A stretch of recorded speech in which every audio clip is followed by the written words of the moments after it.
Shalom, shalom, bien-aimés dans le Seigneur. Nous vous recevons dans ce grand programme de prière de 100 jours de jeûne et prière qui a commencé depuis le 1er mars. Aujourd'hui, nous sommes à notre 30e jour. Nous vous bénissons et nous vous souhaitons un bon cheminement avec nous ensemble et que le Seigneur puisse ajouter encore, oui, le sujet de notre prière. Seigneur, ajoute encore. Nous rappelons que le jeûne va de 0h à 13h, heure de chez vous. Et que pendant ce jeûne, il y a deux choses à faire.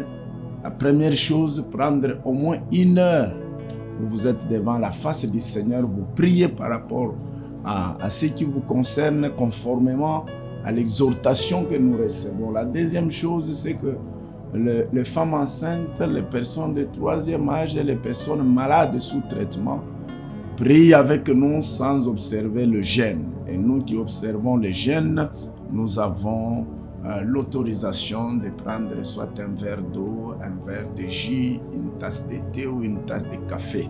Que Dieu vous bénisse abondamment. Aujourd'hui, l'exhortation, c'est dans Jean chapitre 5, à partir du verset 5 jusqu'au verset 8. Nous sommes là dans le passage qui parle de la piscine de Bethesda. La Bible dit que Jésus entrait là-bas, entrait dans le temple et il se dirige vers la piscine de Bethesda.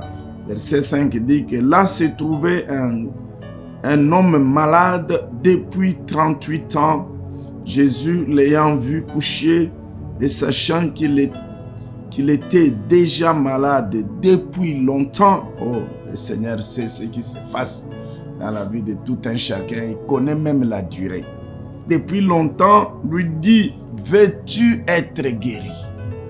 Gloire au Seigneur. Veux-tu être guéri? Et le malade lui répondit, Seigneur, je n'ai personne. Ah, c'est notre problème. Je n'ai personne pour me jeter dans la piscine quand l'eau est agitée et pendant que j'y vais, un autre descend avant moi.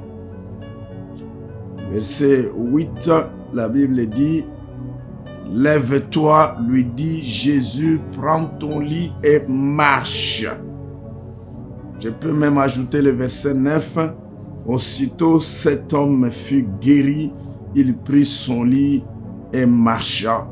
C'était un jour de sabbat. Gloire soit rendue au Seigneur. Amen, amen. Nous continuons avec les aspects liés à la foi, pour voir le Seigneur accomplir de grandes choses. Nous devons croire que Dieu est capable d'ajouter et que pendant que nous prions, il est en train d'ajouter. Gloire soit rendue à Dieu.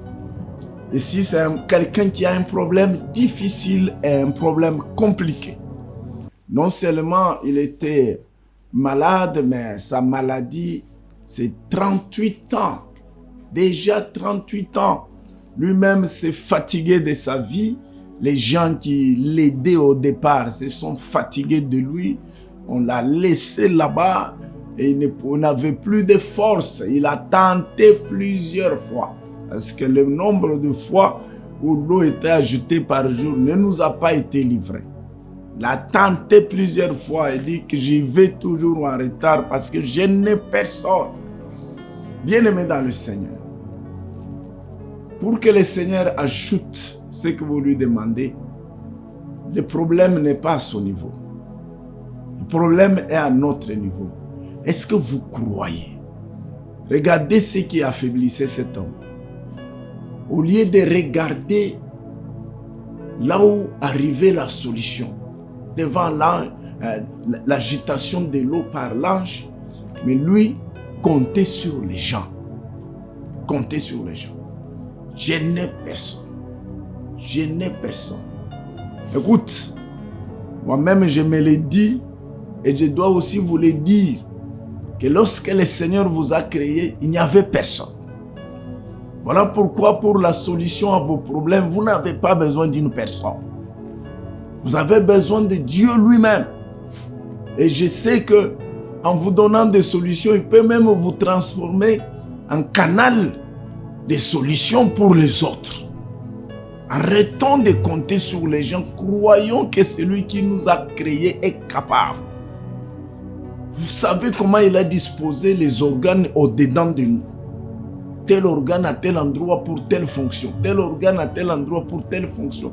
Et ce sont parfois des organes très fragiles. Mais nous vivons avec au-delà de 80, au-delà de 100 ans. Le cœur est toujours là. Les intestins sont toujours là. Que le Dieu que nous prions pendant ces 100 jours de prière puisse ajouter des choses, vous qui comptez rien que sur lui, puisse ajouter des merveilles dans vos vies.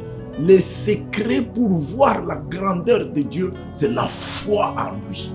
Quel que soit ce qui se passe, quel que soit ce qu'on a dit dans la science, quel que soit ce qu'on a dit par l'expérience, la foi en ce que vous demandez apportera des merveilles. Je prie que le Seigneur augmente votre foi, que le Seigneur affermisse votre foi. Seigneur Jésus, regarde, tu sais que nous sommes fragiles, que nous ne croyons pas à tout moment à tes merveilles. Nous sommes secoués, nous sommes des humains avec peur, avec hésitation. Mais mon frère, ma soeur, qui va exprimer sa foi, qui va compter sur toi, quel que soit ce qui se passe dans sa vie, ajoute ce qui lui manque pour que sa joie soit parfaite. Au nom de Jésus, nous prions.